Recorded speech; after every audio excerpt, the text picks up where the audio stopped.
Hey guys, if audio isn't playing on the Scribd app, don't worry. In this video, I'll show you several quick fixes that can get your audiobooks or podcasts working again. Yeah, most of these only take a minute. First, make sure your phone volume is actually turned up. Sometimes media volume gets muted without you noticing, especially when headphones or Bluetooth devices were connected earlier.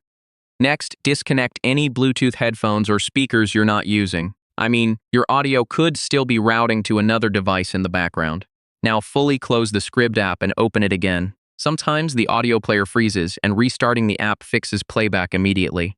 After that, test your internet connection. Yeah, weak Wi-Fi or unstable mobile data can stop audiobooks from loading properly. If the issue continues, check for a Scribd app update. Older versions can sometimes cause playback bugs or syncing problems. On Android devices, clearing the app cache can also help. So this removes temporary files that may be interfering with audio playback. If nothing's worked so far, uninstall and reinstall the app. This can repair corrupted app files and refresh the audio system completely. And that's it. One of these fixes should get Scribd audio playing normally again. Thanks for watching, and I'll catch you in the next guide.